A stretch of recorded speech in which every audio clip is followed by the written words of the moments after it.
सिर्फ 1170 रुपए दूर है सोना 1 लाख रुपए के ऐतिहासिक मुकाम से। लेकिन क्या ये आखिरी छलांग लगेगी इसी हफ्ते? अमेरिका कर्ज में डूबा है, डॉलर की साख हिल रही है और ट्रंप दुनिया को नए टैरिफ वॉर की ओर धकेलते जा रहे हैं। इन सब के बीच क्या सोना बन सकता है आपके पोर्टफोलियो का सबसे चमकता सितारा? 7 जुलाई से शुरू हो रहा है गोल्ड मार्केट का सबसे ज्यादा निर्णायक हफ्ता। जानिए क्या कुछ कह रहा है डेटा, क्या कह रही है ग्लोबल चालें और क्या ये वक्त है निवेश के लिए एक बड़ा कदम उठाने का। इस वीडियो में ये सब कुछ जानने की कोशिश करेंगे, समझने की कोशिश करेंगे और आने वाले हफ्ते में सोना क्या रंग दिखाएगा ये भी जानने की कोशिश करेंगे। पिछले हफ्ते यानी 1 जुलाई से 5 जुलाई के बीच भारत में सोने की कीमतों में मजबूती देखने को मिली। हफ्ते के आखिरी दिन यानी 5 जुलाई को 24 कैरेट सोना 10 ग्राम के लिए 98,830 रुपए पर बंद हुआ। वहीं 22 कैरेट सोने का दाम 90,600 रुपए रहा। यानी अब महज 1,170 का फासला है 1 लाख रुपए की ऐतिहासिक स्तर को छूने में। जुलाई के पहले हफ्ते में सोना करीब 0.44% बढ़ा है। हालांकि अमेरिकी जॉब डेटा आने के बाद सोने में हल्का करेक्शन भी आया, लेकिन वीकली ट्रेंड पॉजिटिव ही दिखाई दिया।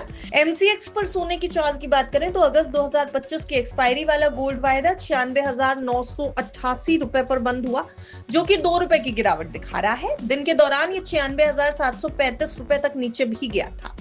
एमसीएक्स सिल्वर यानी चांदी की बात करें तो सितंबर एक्सपायरी वाला कॉन्ट्रैक्ट 1,08,438 रुपए प्रति किलो पर बंद हुआ। यहाँ 9 रुपए की हल्की बढ़त दिखाई दी। अब बात करते हैं आने वाले हफ्ते की, यानी 7 जुलाई से 12 जुलाई के बीच क्या कुछ हो सकता है।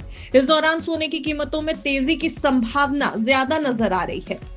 1 लाख रुपए का मनोवैज्ञानिक स्तर यहाँ पर करीब दिखाई दे रहा है कि 24 कैरेट सोना अब महज 1170 रुपए दूर है 1 लाख के स्तर से, और ये अपने आप में निवेशकों के लिए एक बड़ा अट्रैक्शन है। अमेरिका का बढ़ता कर्ज और फिसलती क्रेडिट रेटिंग भी सोने को सपोर्ट कर रही है। 3.9 ट्रिलियन डॉलर का नया टैक्स बिल अमेरिकी फिस्कल डिफिसिट को बढ़ा रहा है, जिससे डॉलर कमजोर होता दिखाई दे रहा है और गोल्ड को बेहतरीन सपोर्ट मिल रहा है। अमेरिका की नई टैरिफ नीति भी एक बहुत बड़ा कारण है। 9 जुलाई को लिबरेशन डे टैरिफ लागू हो सकते हैं, जिससे ट्रेड वॉर का डर बढ़ेगा और गोल्ड में सेफ हेवन डिमांड बनेगी। ट्रंप की फेड पर दबाव बनाने की रणनीति, ब्याज दरें को घटाने की मांग और चुनावी अनिश्चितता डॉलर को कमजोर कर रही है। गोल्ड को इससे सीधा फायदा मिल रहा है। कॉमेक्स और एमसीएक्स दोनों पर पॉजिटिव ट्रेंड है। कॉमेक्स में गोल्ड 3,300 से 3,550 डॉलर की रेंज में दिख सकता है। वहीं एमसीएक्स पर 98,900 रुपए का टच संभव है। एसएमसी ग्लोबल सिक्योरिटीज की रिपोर्ट माने तो सोने की दिशा अब अमेरिका के नए लिबरेशन डे टैरिफ्स पर निर्भर करेगी, जिसकी डेडलाइन 9 जुलाई है। अगर इन टैरिफ्स को लेकर अमेरिका कोई बड़ा कदम उठाता है, सोने में तेजी और भी ज्यादा तेज हो जाएगी। ट्रंप प्रशासन अब पर्सनल डील्स के बजाय सामूहिक टैरिफ की ओर बढ़ रहा है। वियतनाम के साथ हालिया डील, जिसमें ट्रांसशिपमेंट पर 40% लेवी है, चीन को नाराज कर सकता है। ऐसे तनाव में गोल्ड एक सुरक्षित निवेश बनकर उभरता दिखाई दे रहा है। दूसरी तरफ अमेरिका के लेबर डेटा ने फेड को दरें बनाए रखने का कारण दे दिया है। जून में 1,47,000 नौकरियां जुड़ती हुई दिखाई दी हैं और बेरोजगारी दर 4.1% तक गिर गई। इससे सोने की तेजी कुछ सीमित हो सकती है। अमेरिकन डॉलर की अगर बात करें तो ट्रंप की नीतियां जैसे कि रेसिप्रोकल टैरिफ और फेड पर दबाव डॉलर को कमजोर बना रहे हैं। मूडीज पहले ही अमेरिका की क्रेडिट रेटिंग डाउनग्रेड कर चुका है। अमेरिका का कर्ज 35.46 ट्रिलियन डॉलर पहुंच चुका है, जबकि जीडीपी है महज 28.83 ट्रिलियन डॉलर, यानी डेट टू जीडीपी रेशियो 123%। ये डॉलर के लिए एक बड़ा खतरा है और गोल्ड की चमक को और ज्यादा बढ़ाएगा।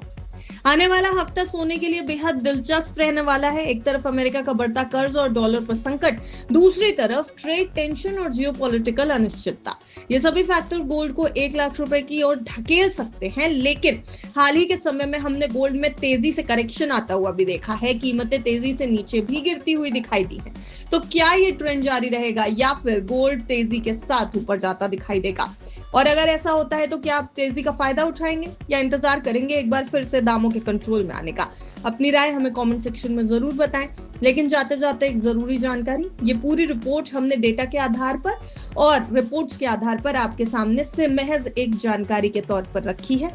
अगर आपको किसी भी एसेट क्लास में निवेश करना है तो अपने फाइनेंशियल एडवाइजर की राय जरूर ले लें। बिस्तक की आपको ये सलाह है। Bureau report, बिस्तक।